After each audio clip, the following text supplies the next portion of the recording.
조신 하나님께 기도하겠습니다. 영광 가운데 임재하신 하나님 아버지, 말씀해 주시옵소서. 하늘문을 열어 주시옵소서. 성령이여 역사해 주시옵소서. 육신에서 굳은 마음을 제하시고 부드러운 마음을 허락해 주시고 잘 듣게 하시고 들은 말씀이 영과 혼과 육에 각인되는 말씀 되게 해달라고, 오늘도 너희가 살아나리라는 말씀에 은혜 더해달라고 다 같이 기도하겠습니다. 하나님 감사합니다. 성령이 임하여 주시옵소서. 태어나는 이 입술 가운데 성령의 주장하심이 있게 하시고, 선포되는 말씀 가운데 하나님의 능력이 드러나게 하시고, 듣는 이의 마음 가운데, 선포하는 저의 마음 가운데도 하나님의 놀라운 역사가, 그 말씀의 은혜가 차고 충만케 하여 주시기를 주님 간절히 기도합니다.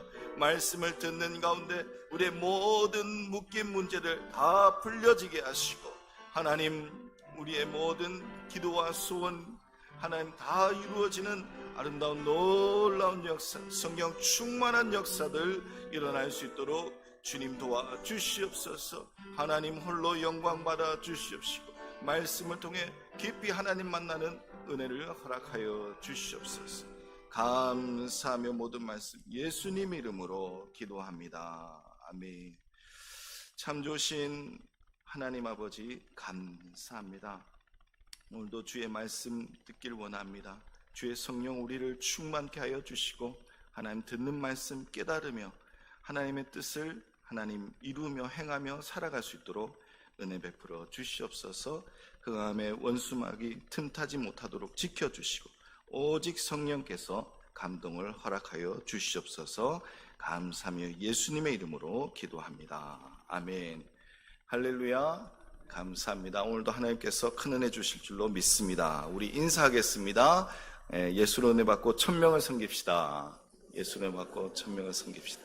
네, 잘 되고 있습니다. 네, 오늘은 오순절날 마가다락방에 성령이 임하신 날을 기념하는 그런 성령 강림주일입니다. 그런데 성령 하나님은 이 오순절날 임하시기 전에 태초 때부터 하나님과 함께 계셨습니다. 삼위일체 하나님이시죠.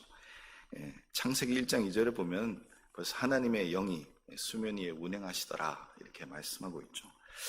성령 하나님은 구약 시대부터, 그 태초 때부터 이 사람들과 함께 하시며 우리 사람들을 도우시며 하나님의 일을 감당하도록 그렇게 도우며 살아오셨습니다. 요셉이나 엘리야, 엘리사, 다윗과 함께 하셨고, 수많은 선지자들이 정말 성령님이 함께 하셔서 하나님의 사역을 감당할 수 있었습니다. 신약 시대에는 예수님도 성령의 도움을 받아서 사역하셨죠. 인간의 몸으로 오셨기 때문에 성령 하나님의 도움이 필요하셨습니다. 태어나실 때도 성령으로 잉태하셨다고 그렇게 말씀하고 있고, 또 성령을 힘입어 귀신을 내어 쫓고 성령의 능력으로 다양한 기적을 행하셨습니다. 인간이셨기 때문에 성령의 도움을 받아서 하나님의 사역을 감당하신 것입니다. 예수님이 또 하늘로 오르시고 제자들이 또 성령의 도움을 받아 복음 사역을 해나갔습니다. 그리고 일반 성도들의 믿음의 삶도 도우셨죠. 베드로, 또 바울, 스데반과 빌립 집사님, 고넬료 같은 이방인에게도 성령 하나님은 그들과 함께 하시며 복음의 사역을 도우시고 믿음의 삶을 도와주셨습니다. 일부 신학자들, 일부 교단에서는 성령의 역사는 이 신약 성경 시대, 그 예수님 활동하던 시대, 그때 다 끝나고 지금은 역사하지 않는다, 이런 말을 하는 사람도 있는데요, 그 말은 맞지 않습니다. 성령 하나님은 지금도 우리 가운데 역사하고 계십니다. 예수님 승천하신 이후에 인류 역사 가운데 계속적으로 일하여 오셨고, 지금도 우리 가운데 복음 사역을 이루어 가시고 성령의 열매 맺는 삶을 살도록 우리의 신앙을 돕는 삶을 하고 계십니다. 그런데 우리가 하나님의 말씀에 순종하지 않고 죄를 짓게 되면 그 죄 때문에 성령 하나님은 우리를 도울 수가 없습니다. 그 죄 때문에 우리와 함께 할 수 없기 때문입니다. 죄와 성령은 서로 반대되는 일을 합니다. 죄는 우리 마음에 미움과 시기와 질투, 다툼을 일으키고, 결국은 우리를 죽게 만들지만 성령 하나님은 우리 안에 사랑을 일으키시고 용서하게 하고 화평을 이루시고 예수님을 믿는 믿음 주셔서 우리를 살리시는 그런 구원 사역을 하십니다. 그러므로 제 가운데 거할 때 성령은 우리와 함께 하실 수 없는 것입니다. 그러므로 성령의 도움을 우리가 받을 수가 없습니다. 그래서 사단은 어찌하여든지 우리를 죄에 빠지게 해서 우리 안에 성령을 몰아내려고 하죠. 세상의 유익, 그런 즐거움으로 우리를 유혹해서 죄를 짓게 만들고 성령을 몰아내고 우리의 마음 가운데 사단의 집을 짓습니다. 우리 공동체도 마찬가지죠. 공동체 안에도 죄를 심어 넣어서 우리를 돕는 성령이 떠나게 만들고 우리의 공동체, 우리의 가정, 직장, 민족, 나라 어렵게 만듭니다. 오늘 본문에 나오는 이스라엘 민족도 죄로 인해서 큰 어려움을 겪고 있습니다. 이스라엘 민족 가운데 죄가 들어오자 성령이 떠나가고 마른 뼈와 같이 죽어서 말라 비틀어진 그런 상황이 된 것이죠. 이 본문 말씀이 선포될 당시 에스겔 선지자는 여호와긴이라는 왕과 함께 바벨론의 포로로 잡혀간 상태였습니다. 역대의 말씀을 보면 이 여호와긴 왕은 그 아버지 여호와김 그와 함께 조상들을 따라서 여호와 보시기에 악을 행하였다고 말씀하고 있습니다. 그 조상 중에 제일 악한 왕은 므낫세 왕이었습니다. 그 왕은 바알과 아세라 같은 이방신을 섬기고 달과 해를 섬기고 하나님의 거룩한 성전에 이방 신들의 제단을 쌓았습니다. 그리고 그 신들에게 자신의 아들을 불살라서 바치기도 했죠. 하나님이 이 죄를 너무 악하게 보셨습니다. 그래서 바벨론의 느부갓네살 왕을 통해서 유다를 공격하게 하시고 이 여호와긴 왕과 왕족들, 귀족들 다 이제 포로로 잡아갔습니다. 당시 이스라엘 민족은 자신들이 전능한 하나님의 택함 받은 선택된 민족이었으므로 이방 민족에 의해 멸망당하고 포로로 끌려가는 것은 정말 상상할 수 없는 그런 일이었습니다. 이스라엘 민족은 포로로 끌려가 있는 상황 속에서도 하나님이 회복해 주실 것을 바랬지만 예루살렘은 결국 바벨론에 멸망당하고 성전도 무너지고 불타고 왕궁도 불타고 성벽도 무너지는 그리고 성전의 기구들을 다 빼앗아가는 그런 일들이 생겼습니다. 이스라엘 백성은 모든 희망을 잃어버리게 되고 정말 마른 뼈와 같은 그런 상황이 되어버린 것입니다. 그 왕들에 의해서 죄가 이 민족 안에 들어오게 되자 그 죄로 인해서 성령이 떠나고 이스라엘 백성이 이스라엘 이 민족이 영적으로나 종교적으로나 정치적으로 다 무너지고 마른 뼈와 같은 상황이 된 것입니다. 우리도 마찬가지입니다. 우리 안에 죄가 들어올 때 하나님의 말씀을 떠나서 우리가 악을 행하면 성령님은 그 죄로 인해서 더 이상 우리와 함께 할 수 없습니다. 우리 안에 머물 수가 없게 되죠. 성령 하나님이 떠나시면 우리의 영혼은 시들어 죽게 됩니다. 그곳에 사단은 들어와서 집을 짓고 우리를 죄로 올가매고 사단 마귀의 종으로 살아가게 만드는 것이죠. 우리의 공동체도 마찬가지입니다. 우리의 가정 가운데, 사업장과 일터에, 교회와 나라, 민족 가운데 죄가 들어오게 되면 성령 하나님이 그 죄 때문에 우리와 함께 할 수 없어서 떠나게 되고 공동체가 무너지게 되는 것입니다. 북한이 왜 지금 이렇게 정치적, 경제적으로 어려운 상황 가운데 있습니까? 가장 큰 이유가 그 공산주의와 주체사상, 김일성이 만든 그 주체사상이 가장 큰 이유입니다. 주체사상은 하나님이 아닌 사람이 그 운명의 주인이다. 그래서 주어진 것에서 자신의 노력으로 살아가는 것이 바로 주체사상입니다. 그래서 하나님을 주인으로 섬기는 우리 기독교와는 반대되는 것이죠. 그래서 수많은 그리스도인들을 핍박하고 처형하고 수용소에 가두는 그런 일들을 하고 있습니다. 그리고 김일성과 김정일 그 부자를 우상으로 만들어서 섬기게 만들죠. 하나님의 그 우상 섬김을 또 자신의 자녀들 핍박하는 것을 좋게 보지 않습니다. 그래서 이 한 사람의 죄가 민족 공동체 안에 들어오자 그 민족이 어려움을 당하게 되는 것입니다. 대한민국도 요즘 차별금지법을 이제 통과시키려고 많이 노력하는데, 거기에는 하나님이 싫어하시는 동성애를 합법화시키려는 그런 내용이 들어가 있습니다. 호주에서는 진짜 설교 때 동성애가 죄라고 하면은 바로 경찰에 잡혀갑니다. 하나님의 진리의 말씀을 선포할 수 없게 되는 그런 상황에 이르는 것입니다. 지금도 동성애가 만연하죠. 그런데 법까지 허용하게 되면 정말 이 한국 사회가 어려움에 빠질 수 있게 되는 것입니다. 개인과 가정, 사업장과 교회, 나라, 민족이 건강하게 살 수 있는 유일한 길, 오직 성령 하나님이 도와주실 때 가능합니다.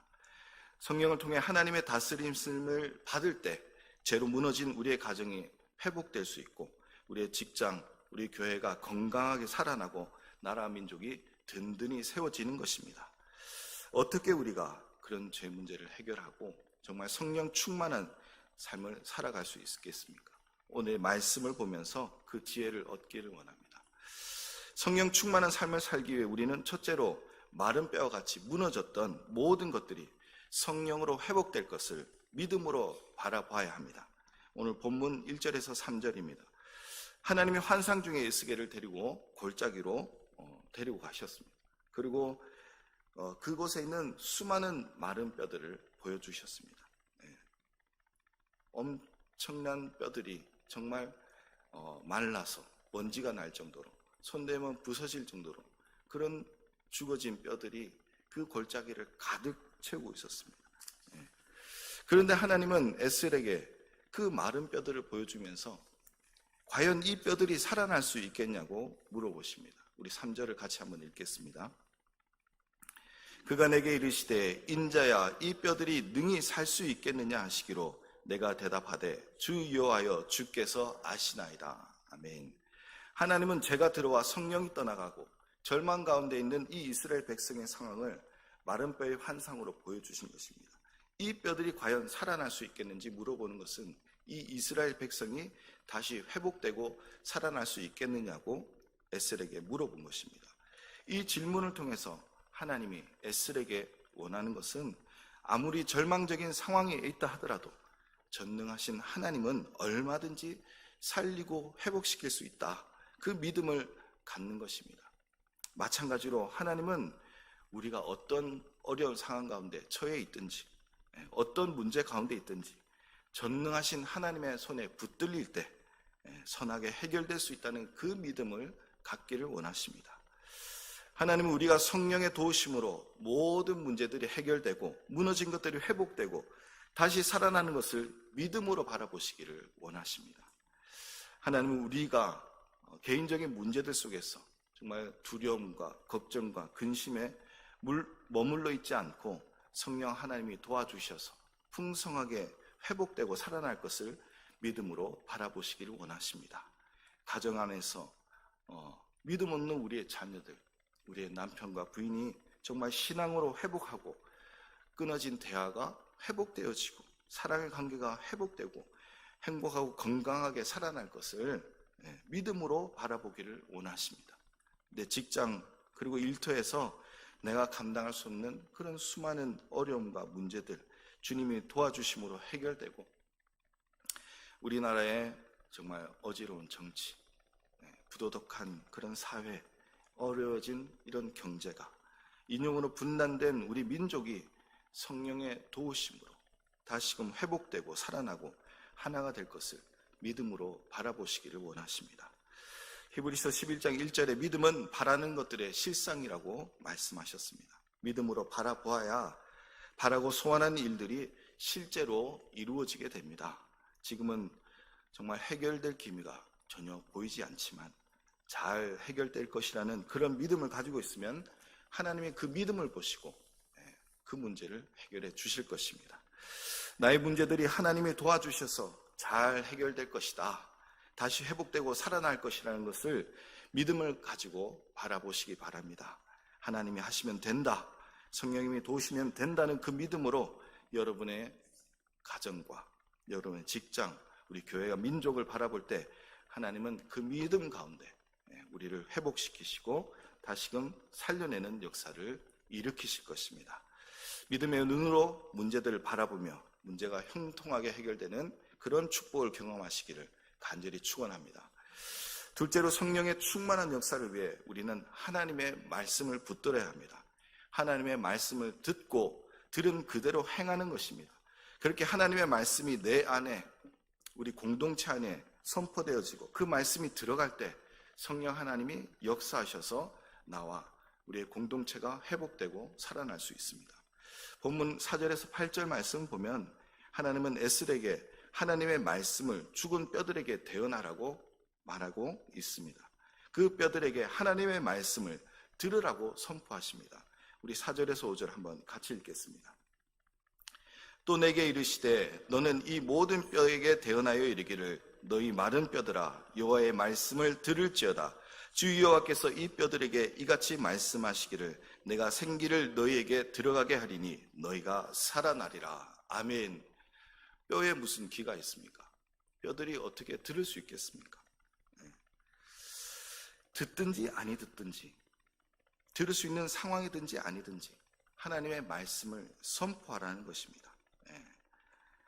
하나님의 말씀은 회복의 말씀입니다. 문제를 해결할 것이라는 하나님의 뜻과 의지가 담긴 소망의 말씀입니다. 또한 우리를 살려내는 하나님의 능력의 말씀입니다. 이 말씀이 선포되어지고 우리 마음 가운데, 우리 공동체 가운데 들어올 때 성령 하나님이 우리의 문제를 해결해 주시고 우리를 회복시키시며 살릴 것입니다. 하나님의 말씀 그대로 살아나는 역사가 일어나게 됩니다. 우리 7, 8절도 같이 읽겠습니다. 이에 내가 명령을 따라 대언하니 대언할 때 소리가 나고 움직이며 이 뼈 저 뼈가 들어맞아 뼈들이 서로 연결되더라. 내가 또 보니 그 뼈에 힘줄이 생기고 살이 오르며 그 위에 가죽이 덮이나 그 속에는 생기는 없더라. 아멘. 에스겔이 하나님의 말씀을 대언하니 그 말씀을 대언할 때 마른 뼈들이 움직여서 뼈들이 서로 연결되고 힘줄이 생기고 살이 오르고 가죽이 덮였습니다. 이것이 바로 말씀이 선포될 때 성령 하나님이 일하시는 것입니다. 우리가 믿음으로 하나님의 말씀을 듣고 또 그 말씀이 이루어질 것을 믿고 선포하면 성령 하나님이 그 말씀 가운데, 그 말씀대로 우리 가운데 일하기 시작하십니다. 내 마음에 두려움과 걱정이 사라지고 성령 하나님이 평안과 소망을 심어주십니다. 불안과 공포가 떠나가고 기쁨과 즐거움이 임하게 됩니다. 공동체 가운데 깨어진 관계들이 회복되어지고 답이 보이지 않는 절망적인 상황들이 정말 내가 감당할 수 없는 그런 문제들, 그 퍼즐 조각들이 하나하나 맞춰지는 그런 역사. 하나님의 말씀이 들어갈 때 성령 하나님이 창조의 능력으로 그 일들을 해나가시는 것입니다. 형통하게 풀려지는 그런 역사가 일어나게 되는 것입니다. 오늘 하나님은 너희가 살아나리라 이렇게 말씀하고 있습니다. 이 말씀을 믿으시기 바랍니다. 그리고 이 믿음으로 이 말씀을 여러분의 문제 가운데 선포하시기 바랍니다. 불안해하고 걱정하는 내 마음아 살아날지어다. 평안이 임할지어다. 믿음이 없는 내 남편, 내 자녀들, 내 부인들 너희가 믿음으로 살아나리라. 깨어지고 무너진 관계가 다시금 회복되고 살아나리라. 직장의 문제들 풀리고 경제적인 문제들 다 살아나리라. 한국교회 하나님의 말씀으로 회복되어지고 살아나리라. 이 민족과 나라가 정말 믿음으로 살아나리라. 이렇게 선포하시기 바랍니다. 믿음을 가지고 말씀을 붙들고 선포할 때 성령 하나님이 말씀대로 회복시켜 주시고 살아나는 역사가 일어날 줄로 믿습니다. 그 말씀의 능력, 성령의 역사하심을 체험하시는 여러분 되시기를 간절히 축원합니다.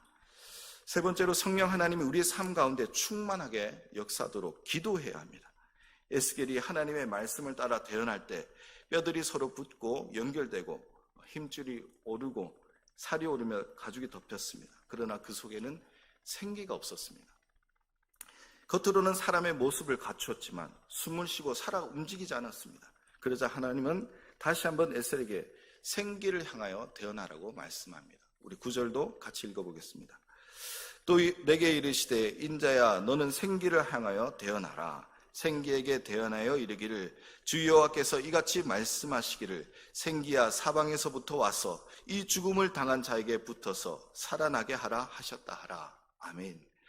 하나님의 말씀이 선포되고 성령 하나님이 일하기 시작하면 묶인 일들이 풀려지고 문제가 해결되고 모든 일들이 바로 잡힙니다. 마른 뼈가 서로 붙고 이 근육이 생기고 피부가 덮여서 사람의 모양으로 회복되어집니다. 그러나 그 안에는 하나님의 그 성령이 들어있지 않습니다. 하나님의 성령이 들어오지 않으면 그 사람은 온전하게 살아나지 못하는 것입니다. 즉 성령이 내 안에 우리 공동체 안에 머물지 않으면 그 문제는 해결된 것 같이 보여도 다시 문제가 생기고 무너지게 됩니다. 문제가 생긴 원인이 내 안에 우리 공동체 안에 죄가 들어와서 생기가 되는 성령이 떠났기 때문입니다. 내가 진정으로 회복되고 우리 공동체가 살아나기 위해서 계속적으로 생명력 있는 삶을 살기 위해서는 하나님의 성령이 우리 안에 들어와서 우리의 말과 행동, 우리의 마음과 생각까지 우리의 모든 것을 주장하셔야 합니다. 생기가 마른 뼈들과 또 힘줄과 살과 가죽에 들어가 그 모든 것을 움직이고 주관하듯이 성령 하나님이 우리의 삶에 들어와서 나의 모든 것을 주관하고 다스리고 움직이게 해야 합니다. 그럴 때 진정으로 살아나는 역사가 일어나게 되는 것입니다. 생기를 향하여 대언하는 것, 그것은 바로 성령 하나님께 기도하는 것입니다. 생기에 대하여 사방에서 불어와 이 죽음 당한 자에게 불어서 살아나게 하라는 말씀처럼 죽음 당한 것 같은 내 자신, 내 가정, 직장, 사업장에 우리 교회와 나라 민족 가운데 성령의 그 새바람이 불어서 다시금 살아나고 부흥하는 역사가 일어나도록 기도하라는 말씀입니다. 그러한 기도 속에 우리를 회복시키고 살려주실 것입니다. 10절을 다 같이 읽겠습니다. 이에 내가 그 명령대로 대언하였더니 생기가 그들에게 들어가매 그들이 곧 살아서 일어나 서는데 극히 큰 군대더라. 아멘. 그 말씀대로 대언하였을 때 생기가 들어가서 살아나 극히 큰 군대를 이루었다고 말씀하고 있습니다. 이 군대라는 말은 히브리어로 하일이라는 말인데 원어적으로는 힘과 능력, 부와 재산, 능력 있는 사람, 힘 있는 사람, 용감한 사람, 군대라는 그런 의미가 있습니다. 우리가 하나님의 말씀을 따라 성령님의 도움을 구하며 기도할 때 성령 하나님이 우리의 삶을 주관하시며 마른 뼈와 같이 아무 힘도 없고 아무 능력도 없고 재정적으로 어렵고 용기도 없는 우리 공동체가 정말 힘이 넘치고 재정도 넘치고 용기가 넘치는 군대와 같이 되게 하시겠다는 하나님의 약속의 말씀입니다. 성령의 도움을 구하며 간절하게 기도하시기 바랍니다. 성령 하나님이 나의 삶의 모든 것을 주관하시도록 내 가정, 내 일터, 우리 교회와 우리 나라 민족 가운데 성령 하나님이 모든 것을 주관하셔서 하나님이 다스리시는 나라가 이루어지시도록 기도하시기 바랍니다. 하나님이 그 기도를 들으시고 성령의 도움으로 무덤과 같은 정말 절망적인 상황 가운데 우리를 나오게 하시고 이스라엘 그 고향 땅으로 돌아가게 하신 것처럼 우리의 마음 가운데 우리의 공동체 가운데 하나님의 나라를 다시금 세워주실 것입니다. 우리 교회에 아직도 예배 회복하지 못한 장결자들 많이 있습니다. 우리가 품고 기도하는 태신자들 아직도 많이 있습니다. 그들을 마른 뼈와 같이 바라보시며 그들이 회복될 것을 믿음으로 바라보시며 그들에게 말씀을 전하며 또 그들을 위해 기도해 주시기 바랍니다. 하나님 그들을 살려주시고 우리 교회 가운데 부흥의 은혜를 주실 줄로 믿습니다. 사랑하는 우리 예수로 교회 성도님, 성령 강림 주일에 말씀을 붙들고 믿음으로 기도하시며 성령 하나님의 도우심으로 여러분의 모든 무너진 것들 다시금 회복되고 살아나는 그런 은혜와 복을 누리시기를 간절히 축원합니다. 아멘. 기도하겠습니다. 사랑의 하나님, 우리에게 성령 하나님 보내주셔서 감사합니다. 어떤 어려운 상황 속에서도 하나님이 붙들고 살려주실 것이라는 믿음으로 바라보게 하시고 말씀을 붙들고 기도하며 성령의 충만한 도우심을 누리며 풍성하고 복된 믿음의 삶 살아갈 수 있도록 도와주시옵소서. 감사하며 예수님의 이름으로 기도합니다. 아멘.